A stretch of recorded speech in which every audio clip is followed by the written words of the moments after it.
이제 마가복음 지지난주에 이어서 두 번째로 마가복음을 같이 한번 좀 보려고 합니다. 우리 형 교수님께서도 마가복음과 관련해서 말씀을 잘 전해주셨는데, 오늘은 마가복음의 특징에 대해서 좀 같이 배우려고 하는데, 이 종이 다 받으셨어요? 네, 다 받으셨죠? 마인드맵이라고 우리 산울교회 박동진 전도사께서 이걸 다 만드셨어요. 성경 카드로 저희가 다 애를 써서 만들어 저희가 이렇게 잘 누릴 수 있게 되었습니다. 여러분, 먼저 마가복음은 어떤 특징이 있을까요? 마태, 마가, 누가, 요한 중에 마가인데요. 마가의 특징이 어떤 게 있을까요?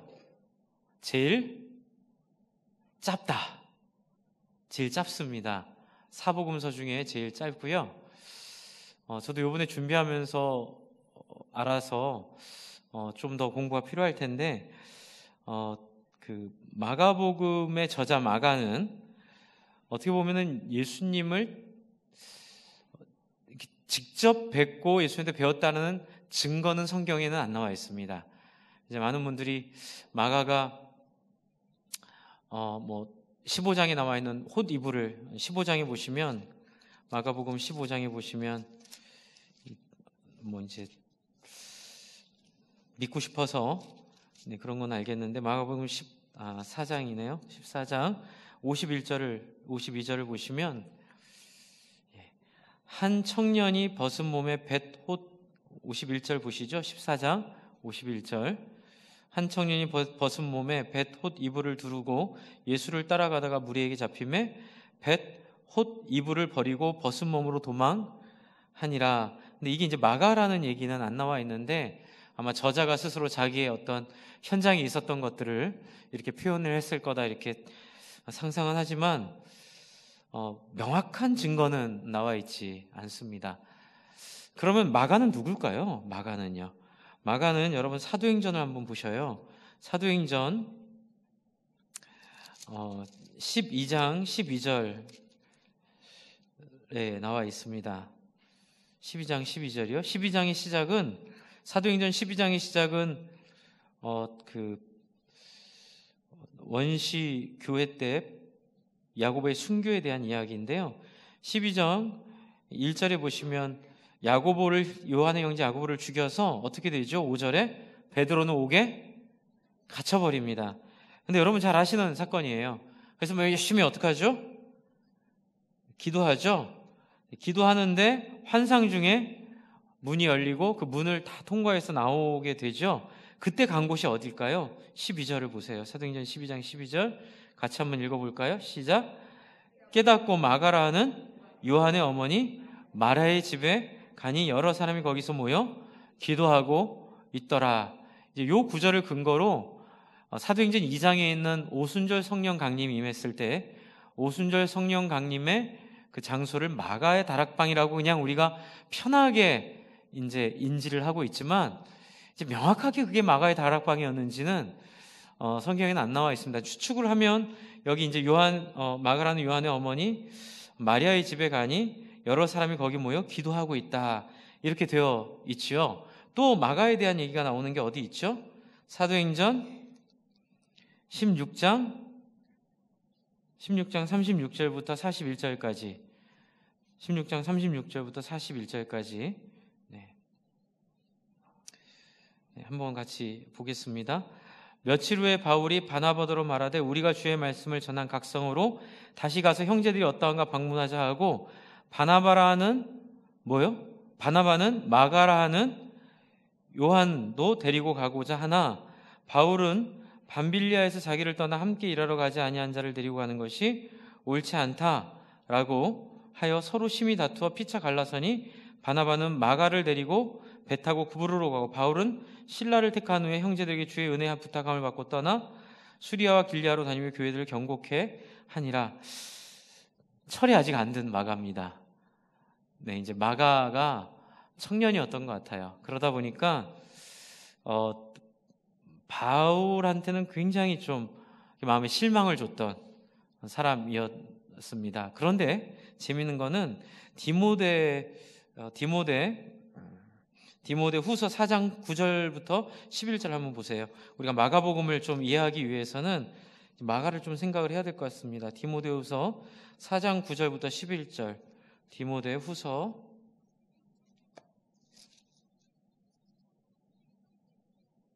4장 9절부터 11절인데요.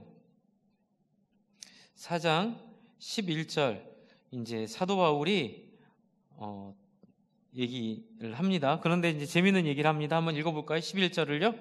시작.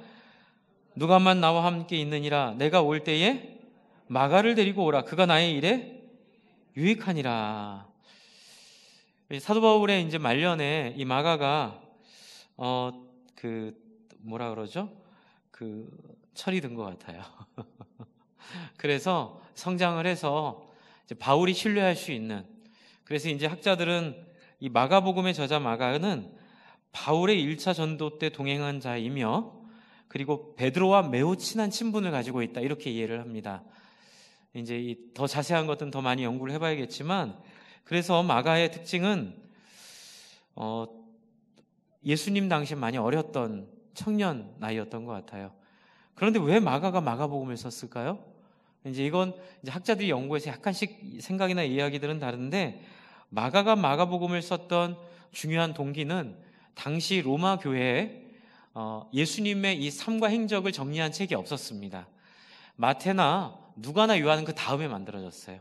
마가가 제일 먼저 만들어졌는데, 마가가 70년, 주 70년, 65년, 70년 정도에 이 바울과 동역하며 소위 말해서 로마 교회에 신앙적 힘을 줄 수 있는 어떤 예수님의 삶을 정리한 책을 써야겠다, 이렇게 생각을 했던 것 같아요. 그럼 원소스는 어디서 왔을까요? 제가 아까 지금 힌트 드렸습니다. 누구랑 친했다고요? 베드로랑 친했습니다. 그래서 이제 많은 학자들이 연구를 해보니까 이 마가복음이 단순한 이유가 있어요. 왜냐하면 베드로의 정보를 듣고 마가가 그 정보를 정리를 했는데, 놀랍게도 이 문체가, 말투가 베드로서와 비슷하답니다. 이 헬라어 그 말투나 문체가 베드로의 어떤 말투나 문체와 비슷하다고 이제 학자 책을 많이 찾았습니다. 제가 책을 이것저것 많이 찾아서 저도 정리가 안 됩니다. 너무 많이 읽어가지고요. 근데 저는 이게 타당하다고 생각을 해요. 그래서 마가복음은 소위 말해서 원복음이라고 얘기를 합니다. 이유는 뭐냐면요, 마가복음에 있는 내용이 다른 사복음서에 다 있습니다. 그런데 다른 사복음서에 있는 내용이 마가복음엔 없어요.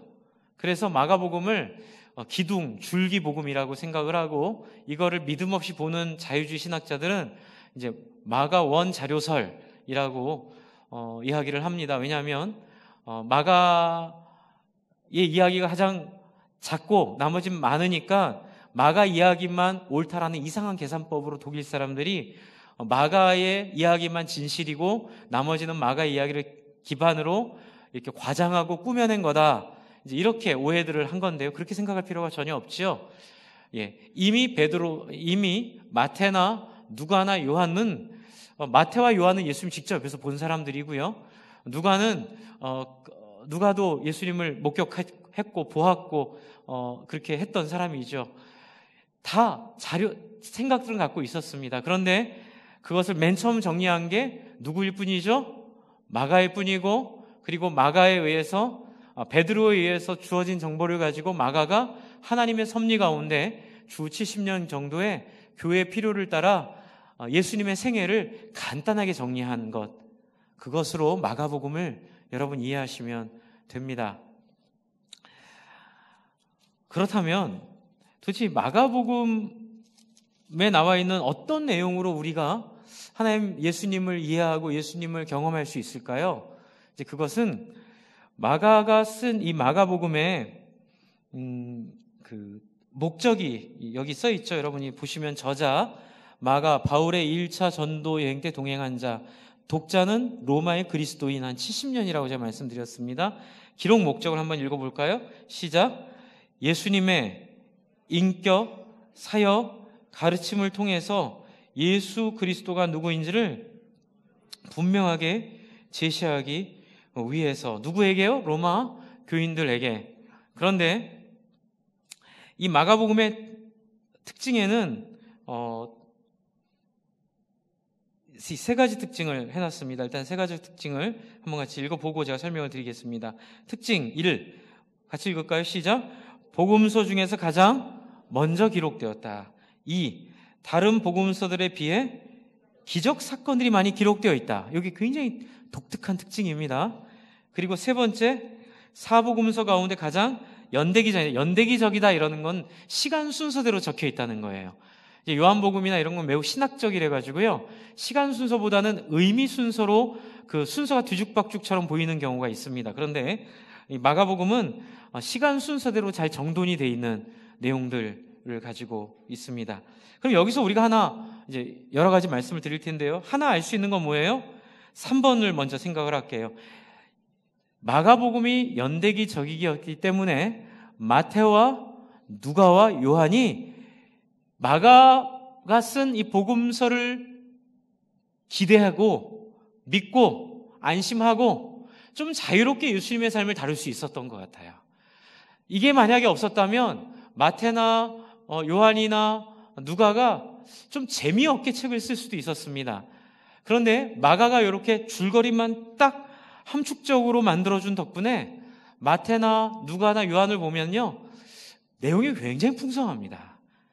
어떻게 보면 지금 마가복음 1장에 담겨 있는 게 마태복음에는 정말 이렇게 여러 장에 걸쳐서 자세하게 설명이 되어 있는데, 여러분 이런 것들은 마가복음의 한 기여라고 생각합니다. 목사님, 성경 하나님의 감동으로 된 것으로, 하나님의 계시라면서요. 근데 뭐 얘기를 듣다 보니까 뭐 마가가 이렇게 기본적으로 잡아주면 다른 사람들이 이렇게 좀 자유롭게 글을 쓸 수 있다. 그거는 그러면 인간의 생각이 들어갈 수도 있다는 거네요? 라고 질문하실 수 있는데요, 인간의 생각이 들어가는 걸 하나님이 허용하셨습니다. 성경이에요. 근데 철저히 하나님의 섭리 속에, 하나님의 통제 속에 인간의 것들을 하나님 사용하신 거예요. 저는 이 부분이 굉장히 은혜가 되는 거예요. 왜요? 하나님은 홀로 일하실 수 있음에도 불구하고 각 사람들의 특징을 따라, 그렇죠? 마태의 성격을 따라, 마가의 상황을 따라, 요한의 형편을 따라, 누가의 특징을 따라 하나님은 예수님을 다양한 각도로, 다양한 모습으로 예수님을 잘 설명할 수 있도록 하나님 주신 거예요. 이제 이걸 우리가 이해하려면 뭘 이해하시면 되냐면, 여러분 그 창세기 15장에 보시면, 창세기 15장에 아브라함이 그 롯을 구하기 위해서 기습 작전을 펼치고 돌아와서 밤에 되게 무서워합니다. 이제 보복이 있으니까요. 그때 하나님이 나타나 뭐라 그러죠? 두려워 말라, 나는 너의 뭐라고요? 방패다, 이렇게 위로를 하시죠. 그리고 그리고 아브라함이 얘기를 하는데 굉장히 하나님이 인간적으로 얘기하세요. 아브라함을 위로하려고 오셨다가 아브라함한테 구박을 받으십니다. 하나님이, 너 하늘의 별과 같이 네 아이들이 많아질 거야. 그랬더니 아브라함이 입이 이렇게 나와요. 하나님 말로만 그러세요? 내 친척들이 이미 자식이 몇인데, 내 나이가 몇 살인데 말로만 그러세요. 그러니까 하나님이 어떻게, 이놈의 자식, 감히 하나님한테 어떻게 감히 그렇게 얘기하세요? 아니죠. 어떻게 하시죠? 너 짐승을 잡아다가 둘로 쪼개라, 이렇게 얘기하세요. 그런데 이제 제가 지금 드리려는 말씀은 그거예요. 짐승을 가져다 둘로 쪼개라. 여러분들, 이 짐승을 가져다 둘로 쪼개는 방법은 그 당시 그 고대 근동 지역에 있는 사람들이 흔히 하던 방법이었어요. 흔히 사람들이 약속할 때, 그때는 경찰서도 없었고 법원도 없었기 때문에 계약서도 없었어요. 그냥 무식하게 약속합니다. 어떻게 해요? 짐승 잡아다가 딱 배 가르고요, 그 짐승을 반으로 나누고 양 옆으로 놓고, 그럼 가운데 뭐가 나와요? 피가 철철철철 흐르겠죠. 그때 약속 당사자 둘이 손을 붙잡고 그 피가 흐른 길을 걸어가요.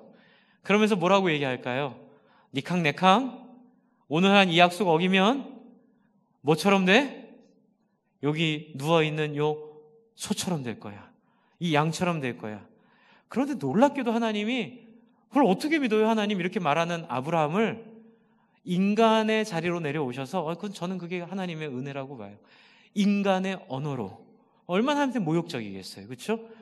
여러분과 함무라비 법전에 있는 그 패턴이랑 이 창세기에 있는 이 법 패턴이 약간 비슷합니다. 근데 뭐가 먼저인 줄 아세요? 함무라비 법전이 먼저예요.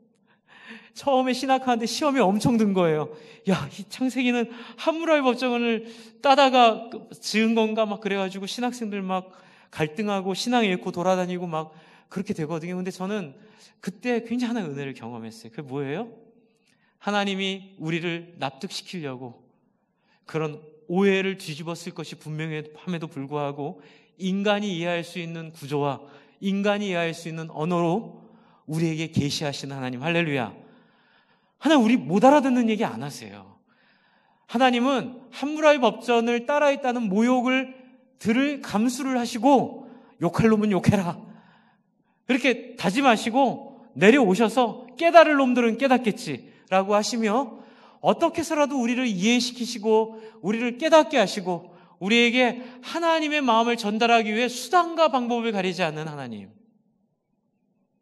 결정적인 자리는 아브라함 혼자 꾸벅꾸벅 졸면서 그렇죠?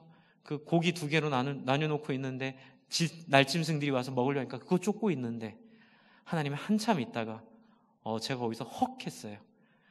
어떻게 해야 돼요? 아브라함 일로 와. 너 나랑 같이 걸어가자. 이렇게 해야 되는데 그럴 시간도 안 주시고 횃불 하나가 어떻게 해요? 휙 하고 지나가 버리는 거예요. 그리고 하나님 뭐라 그러시죠? 언약을 상기시켜 주시죠. 거기서 뻑 가는 거예요. 왜요? 하나님이 약속하시는데 어떻게 약속하세요? 일방적으로 약속하세요. 어떻게? 이 약속 내가 혼자 지킬게. 너 들어오지 마. 내가 이 약속 못 지키면 내가 이 짐승처럼 될 거야. 내가 이 약속을 어기면 내가 여기 누워있는 이 양처럼 되고 말 테니. 여러분, 이 하나님의 다짐이요 십자가와 똑같은 비슷한 그 성육신의 모습이에요. 어떻게 하나님이 죽을 수 있겠어요? 여러분, 하나님이 그 양과 비교되는 것조차도 수치잖아요. 하나님이 만약 약속을 못 지키면 내가 이 양처럼 된다라는 건 말도 굉장히 수치스러운 그 표현이거든요. 그런데 하나님이 누구 때문에? 한번 따라해주세요. 나 때문에. 크게 해주세요. 나 때문에.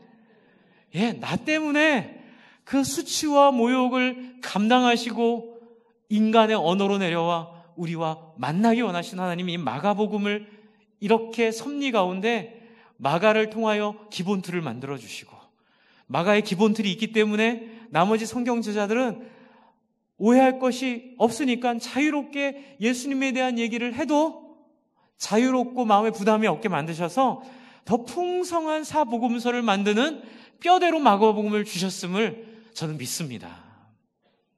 좀 말이 되지 않아요? 네, 뼈대가 있으니까 안심하고 나머지는 쓸 수 있잖아요. 그래서 여러분, 마가복음의 특징은 간결합니다. 마가복음의 특징은 특별히 간결하기 때문에 포인트가 분명해요. 그 포인트는 뭐냐면 메시아에 대한 이야기예요. 그래서 오늘 이제 저희가 본문으로 삼은 마가복음 1장 1절을 같이 한번 읽어보겠습니다. 마가복음 1장 1절. 그냥 처음 시작이 앞뒤 다 자르고 그냥 주제부터 확 들어와요. 같이 읽습니다. 시작. 하나님의 아들 예수 그리스도의 복음의 시작이라. 다른 얘기 필요 없어요. 내가 지금 쓰는 이 기록은 그분은 누구예요? 하나님의 아들이에요. 하늘에 계신 우리 아버지라는 그 첫 성이 일성이 중요한 것처럼 하나님의 아들이라는 그 말 속에 이미 예수님은 뭐예요? 메시아라는 선포가 담겨 있는 거예요. 그런데 왜 이게 중요할까요? 그 당시 로마인들의 보기에는 예수는 루저였어요. 예수는 실패자였어요. 예수의 이야기를 전하려고 하면 많은 설득과 사람들과 많이 부대낌이 있는 거예요. 왜요? 로마는 어떤 나라예요? 이긴 자가 모든 것들을 취하는 나라예요. 로마는 그냥 이 시대랑 비슷하다고 보시면 돼요. 그 한 1000년의 역사 동안 그 로마사 공부 너무 길어서 힘들잖아요.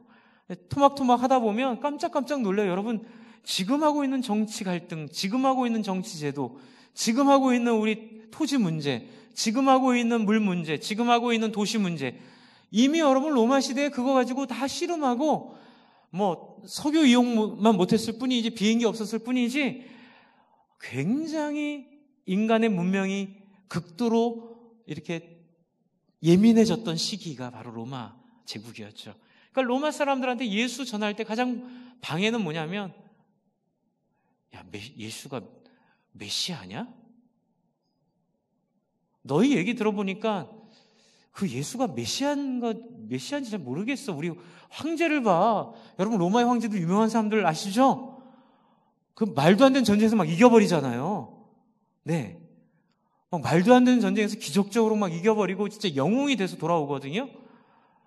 이미 예수님 오시기 전에 그 위대한 브루투스 너마저도 그렇게 얘기했던 시리전가요? 갑자기 헷갈리네요. 그 황제도 그 갈리아 지방 그 위에 그 지금 그 독일, 프랑스 그 지역 전쟁할 때요, 정말 기적적인 승리를 일으키거든요. 그러니까 로마인들은 거기에 환호하는 거예요. 영웅, 칼 잘 쓰고 덩치 있고 학벌 좋고 잘생기고 어디 가도 늘 승리하는 사람이 영웅이지, 예수 같은 사람 무슨 영웅이야, 이렇게 생각을 하는 거예요. 십자가에 달려 죽임을 당했잖아요. 여러분, 십자가가 언제 생겼냐면요, 예수님 오시기 전에 그 반란이 있었어요. 그 로마에서. 그때 제가 갑자기 그 장군 이름이 생각이 안 나는데 여러분 아실 겁니다. 그 장군이 희한한 결정을 해요. 사로잡힌 포로들을요, 거기서부터 로마에 이르기까지 거의 몇백 킬로 되는 길에 3m 간격으로 십자가를 만들어 가지고요, 반란에 참여한 모든 사람을요 다 매달아 버려요. 이게 굉장히 충격적이었어요. 길 가는 길에 3m마다 반란에 참여한 사람을 다 십자가에 못 박아가지고 다 죽여가지고 어마어마한 숫자를 그 100km, 몇백 킬로가 넘는 거리에 다 매달아 놓으니까 사람들이 십자가 하면 끔찍한 거예요. 십자가에 죽은 예수. 그래서 여러분, 마가복음의 강조가 뭐가 많다고요? 무슨 강조가 많다고요? 2번 여기 써 있죠. 마가복음의 특징 2번. 무슨 강조가 많아요? 기적에 대한 강조가 그래서 많은 거예요. 다른 이유가 아니에요. 로마 사람들에게 어필하기 위해서 예수가 어떤 능력을 갖고 있는지, 비록 너희가 보기에는 뭐 전쟁을 해서 이기진 않았지만, 좋은 가문에서 태어나진 않았지만, 너희가 상상할 수도 없는 뭐 전쟁에서 이긴 것 이상의 기적, 이상의 능력을 예수가 행했다. 그게 바로 기적에 대한 강조예요. 그래서 마가복음은 378절이 있습니다. 근데 여기에 대략 3분의 1 분량 198절이 기적에 대한 이야기로 차 있어요. 그래서 어떻게 보면 기적 모음집, 어떻게 보면 예수 능력 모음집. 그래서 로마인들에게 예수가 니네가 생각하는 그런 황제나 장군이 가진 그런 메시아상은 아니지만, 그러나 너희가 할 수 없는 죽은 자를 살리고 병자를 일으키고 귀신 들린 자를 쫓아내고 너희가 상상할 수 없는 다른 능력을 가진 진짜 메시아다. 이걸 마가는 강조하고 싶어 하는 거예요. 그럴듯하지 않으세요? 정말 그래요. 네. 그래서 마가가 기적을 강조한 이유는 바로 그런 이유였고요. 1장 1절에 이 선언하는 거예요. 하나님의 아들, 내가 전하는 건 하나님의 아들 예수 그리스도의 뭐예요? 복음이다. 이 얘기를 지금 하고 있습니다. 이 복음은 뒤에 몇 번씩 반복이 돼요. 기적이 일어나고 나서 반복이 되기도 하고요. 그렇게 얘기하고 나서 여러분 이제 1장 1절부터 이제 복음의 시작이라고 1장 2절부터 여러분 한번 보세요. 1장 2절부터 15절까지가 굉장히 중요한 시작이에요. 예수 그리스도 복음의 시작이다라고 얘기하고 그 시작을 누구로 얘기하냐면 세례 요한으로 얘기를 해요. 왜 세례 요한으로 얘기를 할까요?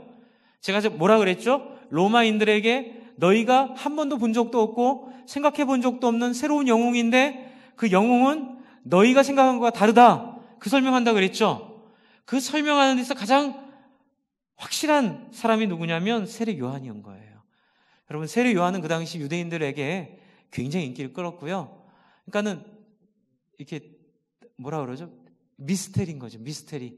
정치학적으로 도무지 이렇게 힘을 가질 수 없는 사람인데 그 사람이 갖고 있는 그 희한한 그 능력이 헤롯까지도 벌벌벌 떨게 했던, 무기가 있는 것도 아니고 권력이 있는 것도 아니고 그냥 그 순전한 그 하나만으로 헤롯의 왕위를 위협했던 그 사람. 그러니까 로마인들도 경이로움으로 봤던 거예요.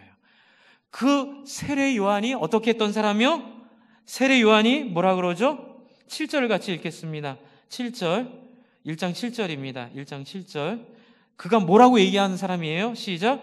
그가 전파하여 이르되 나보다 능력 많으신 이가 내 뒤에 오시나니 나는 굽혀 그의 신발끈 풀기도 감당하지 못하겠노라. 이게 지금 예수를 확실하게 확인하기 위한 굉장히 센 도입이에요. 그래서 세례 요한을 통해서 예수를 높이고, 그래서 9절에 보면 굉장히 담백하게 나옵니다. 예수께서 갈릴리 나사렛부터 와서 요단강에서 요한에게 세례를 받으시고, 여러분 누가복음엔 예수님이 어떻게 태어났고 어떻게 호적했고, 그리고 마태복음은 예수님의 사연이 어땠고, 요한복음은 빛이 있었음에 하고 이렇게 서로 다르잖아요, 시작이. 여기는 예수님 탄생 얘기 안 해요. 그냥 예수께서 갈릴리 나사렛으로부터 와서 요단강에서 요한에게 세례를 받으시고, 굉장히 담백합니다. 물에서 올라오실새 하늘이 갈라짐과 성령이 비둘기같이 자기에게 내려오심을 보더니, 11절이 이제 핵심이죠. 하늘로부터 소리가 나기를 너는 내 사랑하는 아들이라 내가 너를 기뻐하노라 하시니라. 성령이 곧 예수를 광야로 몰아내신지라. 그리고 13절 한번 읽어볼까요? 시작.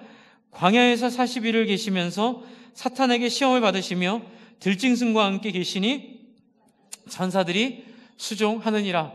여러분, 이 얘기가요 마태복음에 여러 절로 기록되어 있습니다. 사탄이 시험하여 돌을 떡으로 만들어라, 성전에서 뛰어내려라, 나에게 절하라. 근데 그거를 다 빼버렸어요. 왜 이게 중요할까요? 그런 거 나중에 마태가 적으시오, 누가가 적으시오, 요한이 적으시오. 그런데 마가는 그거는 그냥 한 절로 쓰고 넘어가는데 왜 그래요? 예수가 진짜 메시아임을 함축적이고 분명하게 보여주기 위해 문학적인 기법을 쓴 거예요. 그러니까 문학적으로 군소리를 안 쓴 거예요. 그냥 명확하게 방향이 딱 한 군데예요. 예수는 메시아다. 그런데 너희가 생각하는 그런 영웅 메시아가 아니라 예수는 자기를 비우고 사람들이 희생하고 헌신하러 온 메시아다. 그래서 14절 15절에 보면 막바로 어디로 넘어가냐면, 요한이 잡힌 후, 굉장히 심플하잖아요. 다른 성경은 요한이 마태복음에 왜 잡혔는지 설명 9, 9절절에 하는데, 그냥 요한이 잡힌 후 하고, 예수께서 갈릴리에 오셔서 하나님의 복음을 전파하여 이르시되, 드디어 뭐라고 하세요? 때가 찼고 하나님의 나라가 가까이 왔으니 뭐 하라고요? 회개하고 복음을 믿으라 하시더라. 이게 핵심입니다. 마가복음 핵심은 바로 이 15절이에요. 회개하고 복음을 믿어라. 뭐예요? 로마인들이요, 당신들이 그동안 기대고 살았던 권력, 당신들이 꿈꾸던 그 부, 당신들이 이렇게 좋아하는 그 영광스러운 삶을 회개하고 이 유대 땅에 와서 죽고 부활하신 예수 그리스도를 찾고 믿으십시오. 바로 여러분들이 상상하지 못했던 하늘나라가 이 가운데 임하고 있기 때문에 그렇습니다. 그래서 이거는 굉장히 분명한 목적을 가진 특공대 서신처럼 생각하시면 편하게 이해하실 수 있을 겁니다. 그래서 중요한 주제로 넘어가시면요, 하나님의 아들이라는 것들을 지금 명쾌하게 설명하고 있고요. 두 번째 페이지로 한번 가보세요. 중요한 주제 또 하나는 고난받는 종에 대한 이야기가 나와요. 예수님은 우리를 위해 갖은 고난을 당하시는 종이 되셨고, 예수 그리스도와 구주와 주님을 고백하는 자는 하나님과 다른 사람을 섬기며 그분의 모범을 따라야 한다. 그래서 여러분 한번 여기 읽어볼까요? 마가복음 10장 44절 45절의 이야기를 한번 읽어보겠습니다. 시작. 너희 중에 누구든 교환에 있습니다. 성경 안 찾으셔도 돼요.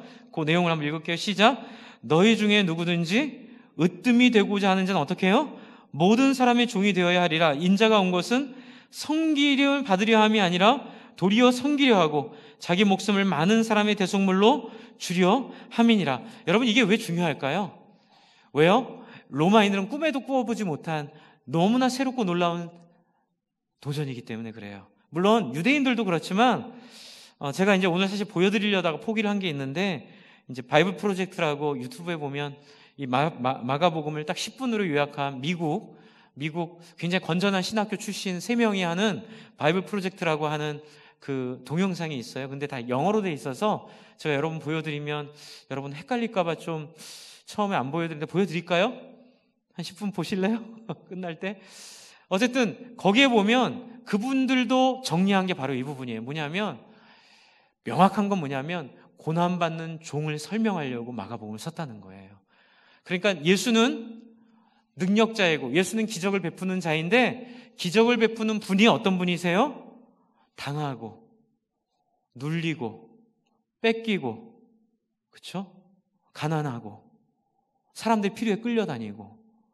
그러니까 이 두 가지 기둥, 가난하지만 힘이 있고 힘이 있지만 로마인들이 상상하지 못했던 새로운 차원의 리더십을 고난받는 종의 모습을 통해 보여주시는 거예요. 그래서 뒤에 보시면 제자들이 이해 못하는 모습을 계속 씁니다.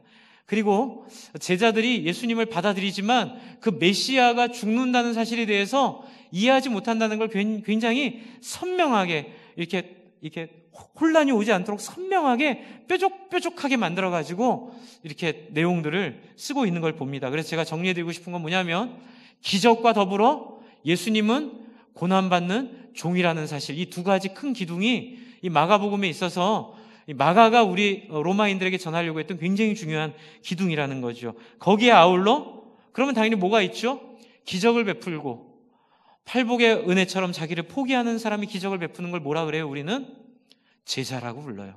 그래서 제자도가 있는 거예요. 이제 보시면, 옆에 보시면 제자도 한번 읽어드릴게요.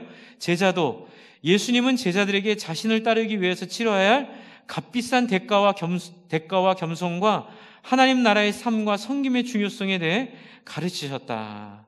그래서 여러분 한번 그 마가복음 8장 34절 읽어볼까요? 무리와 제자들을 불러 이르시되 누구든지 나를 따라오려거든 자기를 부인하고 자기 십자가를 지고 나를 따를 것이니라. 이거 이제 강조하고 있는 거예요. 기적은 아까 말씀을 드렸죠? 그래서 여러분, 이러한 내용들을 가지고 예수님이 어떻게 하러 다니셨다고요?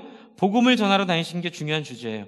예수께서 복음을 전하기 위해 국가와 민족과 사회와 경제의 장벽을 넘으셨다. 같이 읽어볼까요? 밑에 성경 구절은 마가복음 7장 31절 시작.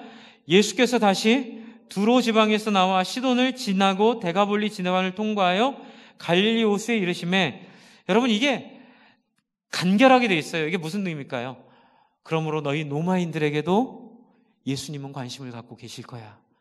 지금 부활하신 예수님은 너희 로마인들에게도 관심을 갖고 계신다. 이렇게 얘기를 하고 있는 거죠. 그래서 맨 밑에 보면 중심구절, 저는 중심구절을 아까 말씀드린 때가 찼고 하나님 나라가 가까이 왔음에 회개하고 복음을 믿으라, 이걸로 저는 정했는데, 우리 박동진 전도사님은 이제 그 중심구절 이걸로 정하셨어요. 근데 저 이것도 동의해요. 이제 이거 제가 말씀드린 그 회개하고 복음을 믿으라라는 그 본질이 바로 이 마가복음 10장 45절이기 때문에 같다고 봅니다. 같이 읽겠습니다. 시작. 인자가 온 것은 섬김을 받으려 함이 아니라 도리어 어떻게 해요?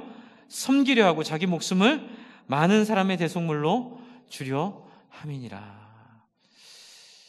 주 안에 사랑하는 성도 여러분, 그냥 마가복음을 간단하게 훑어봤습니다. 그런데 여러분이 좀 기억하셔야 될 것은, 항상 성경은 누가 졌는지 고민하셔야 되고요. 성경을 쓴 사람이 어떤 누구에게 보내려고 썼는지 항상 생각을 하셔야 돼요. 그래서 성경을 읽으실 때 로마인들에게 보낸 편지는 로마인 입장에서 읽으시는 게 좋고요. 유대인들에게 보낸 편지는 유대인들 입장에서 읽으시는 게 좋아요. 그리고 편지는 편지로 읽는 게 좋고요.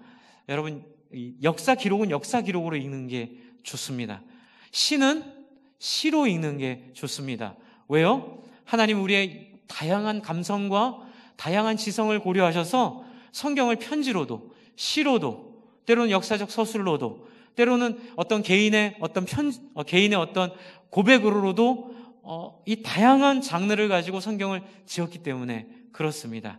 그래서 오늘 마가복음 기억하실 것은, 마가복음은 베드로의 도움을 받아 바울과 함께 사역했던 마가가 로마인들을 위해 쓴 거고, 이게 척추처럼 이게 간략하게 중심 구절을 썼기 때문에 이것 때문에 마태, 누가, 요한복음이 더 풍성해질 수 있는 하나님의 놀라운 섭리가 이 안에 있다. 그리고 그 뼈대의 핵심은 로마인들을 향하여 너희 황제보다 더 탁월한 분, 기적을 베풀었다 해서 기적 강조하고요. 그럼에도 불구하고 너희 황제랑 다르다. 어떻게 해요? 겸손하고 자기를 비우고 섬기고 돈 욕심 부리지 않고 사람의 필요에 끌려다니며 살았던 그분, 그리고 그분의 인생을 너희도 어떻게 할 수 있다? 따라 살 수 있다. 그게 뭐예요? 제자도인 거예요. 제자도. 이 내용들을 좀 기억하시면서 여러분 좀 같이 좀 기도를 좀 했으면 좋겠는데요. 그 유튜브 틀어줄 수 있으세요? 지현중 원사님? 네, 지금 잠깐 보시죠. 한 10분짜리 동영상인데요. 참 잘 만들었습니다. 한국말로 됩니다. 이제 쓰여 있는 것만 영어로 쓰여 있어서 그런데 한번 보시고 잠깐 기도하는 시간 갖도록 하겠습니다.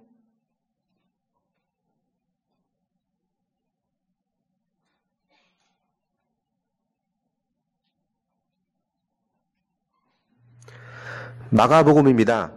전통적으로 마가복음은 마가가 기록했다고 봅니다. 마가는 바울의 동역자요, 베드로의 가까운 파트너였죠. 마가는 목격자들의 증언과 베드로의 기억을 수집해서 이 마가복음을 기록합니다. 그러나 마가는 무작정 그 기억들을 합친 것이 아니라 매우 신중하면서도 정교하게 예수님의 이야기를 구성합니다. 도입부에서는 1절에 예수님을 다음과 같이 선언하죠. 하나님의 아들 예수 그리스도의 복음의 시작이라. 이것은 마가복음에만 나타나는데요. 마가복음에는 예수님의 말씀과 행동이 나타나고 다른 이들이 예수님께 어떻게 반응했는지를 보여주는 방식으로 구성되어 있습니다. 마가는 일단 크게 3막의 드라마로 구성합니다. 제1막의 배경은 갈릴리이고 제3막의 배경은 예루살렘입니다. 그리고 제2막은 한 곳에서 다른 곳으로 향하는 예수님의 여정을 보여줍니다. 각 장면에서 그는 반복된 주제에 초점을 맞춥니다. 1막에서 사람들은 예수님을 보고 충격을 받으며 그가 누구인지를 궁금해합니다. 2막에서는 제자들이 예수님의 메시아 되심이 무엇을 의미하는지를 이해하려고 애를 쓰죠. 3막에서는 어떻게 고난받는 예수님이 왕이신 메시아가 되는 것인지를 보여줍니다. 이제 한번 살펴보겠습니다. 1장 2절에서 마가는 옛 선지자 이사야와 말라기의 말씀을 인용합니다. 하나님이 이스라엘에게 사자를 보내셔서 자기 백성을 구하시려고 자신을 나타내시며 그들의 왕이 되실 것을 예비하라는 말씀인데요. 마가는 세례 요한이 바로 그 사자라고 소개하면서 그에 대한 자세한 설명 없이 바로 예수님을 소개합니다. 하늘이 열리는 장면에서 등장하신 예수님에게 성령이 임하고 하나님은 너는 내 사랑하는 아들이라 내가 너를 기뻐하노라 라고 말씀하십니다. 그 이후로 마가는 예수님의 핵심 메시지를 보여줍니다. 예수님은 하나님의 나라가 가까이 왔다는 복음을 전하려고 갈릴리로 가셨습니다. 그리고 구약 성경의 이야기를 가지고 세상에 대한 하나님의 구원 계획을 설명하십니다. 바로 예수님을 통하여서 하나님은 세상에 대한 통치를 회복하십니다. 그 예수님은 우리의 삶을 지배하는 악과 싸워 승리하시죠. 또 우리가 예수님을 따라 하나님의 통치 아래 살도록 초청하셨습니다. 이제 마가는 하나의 큰 이야기의 단락을 제공하는데 그것은 하나님의 나라를 임하게 하는 예수님의 권능입니다. 예수님은 육신이 병든 이들을 고치셨을 뿐만 아니라 어둠의 영적 권세들이 다스리는 이들을 치료하셨습니다. 심지어 예수님은 유대인들을 위해서 하나님만이 하실 수 있는 것도 행하십니다. 예수님은 사람들의 죄를 사하십니다. 사람들은 이러한 주님의 행동에 다양한 반응을 보입니다. 어떤 이들은 예수님을 따라 그분의 제자가 되었고 다른 이들은 어찌할 바를 몰랐고 또 다른 이들은 예수님을 완벽히 거절합니다. 특별히 이스라엘의 지도자들은 예수님이 신성 모독하였다고 또 마귀의 힘을 입었다고 고발하였습니다. 그러나 예수님은 이러한 반응에 당황하지 않으시고 오히려 관심을 기울이십니다. 4장에서 마가는 예수님의 많은 비유를 소개하는데요. 그것은 감추어진 하나님 나라의 신비한 본질입니다. 예수님은 자신의 메시지가 다양한 밭에 떨어진 씨와 같다고 말씀하십니다. 어떤 사람은 이를 받아들이고 어떤 이들은 거절하죠. 또한 그것은 아주 작은 겨자씨와도 같다고 합니다. 그것은 주목을 받지 못하지만 크게 자라서 모든 일을 놀라게 하는 것입니다. 요점은 주님이 하나님의 나라를 가져오는 메시아라는 거죠. 그러나 그것은 사람들의 예상과는 다른 것이었습니다. 사람들의 이 혼란은 이 핵심 개념과 연관되어 있는데요. 마가는 그것을 제1막의 끝에서 강조합니다. 심지어는 예수님의 제자들도 혼란스러워합니다. 그들도 주님이 누구이신지 알고자 노력했는데도 말이에요. 그리고 이제 제2막이 시작됩니다. 제2막은 중요한 대화로 시작합니다. 예수님은 제자들을 데리고 가서 묻습니다. 너희는 나를 누구라 하느냐? 베드로가 소리 높여 말합니다. 당신은 메시아입니다. 그러나 베드로가 말하는 바는 예수님의 뜻과 조금 달랐습니다. 예수님은 다윗 가문의 승승장구하는 왕으로서 로마로부터 이스라엘을 구원하실 분이라는 거죠. 그러나 주님에게 메시아는 이사야 53장이 말하는 고난받는 종인 왕으로서 예루살렘에서 자기 목숨을 희생하여 하나님 나라의 통치를 가져오시는 분입니다. 그들은 왕이신 주님을 따르면 명성과 지위, 권위를 얻을 수 있다고 생각했습니다. 그러나 예수님은 자기를 따르는 것이 실제로는 죽는 것, 자기 십자가를 지는 것이라고 분명히 말씀하십니다. 그것은 폭력과 자만심, 이기주의를 거부하는 것이고 다른 사람을 위한 봉사와 사랑의 행위로 자기 목숨을 버리는 것입니다. 주님은 같은 이야기를 제자들에게 2번 더 하셨어요. 이 예수님의 고난은 예수님의 말씀 속에서 하이라이트를 이룹니다. 인자는 섬김을 받으러 온 것이 아니라 종이 되려 왔고 자기 목숨을 많은 사람들의 대속물로 주려고 오셨다는 겁니다. 제자들은 이것을 여전히 이해하지 못했고 혼란스러워했고 두려워했다는 거죠. 여기 제2막에서 마가는 복음서 전체의 또 다른 핵심의 이야기를 제공합니다. 예수님은 3명의 제자들을 데리고 산으로 올라가십니다. 갑자기 예수님은 빛 가운데 영광 가운데 변하셨어요. 구름이 예수님을 에워쌉니다.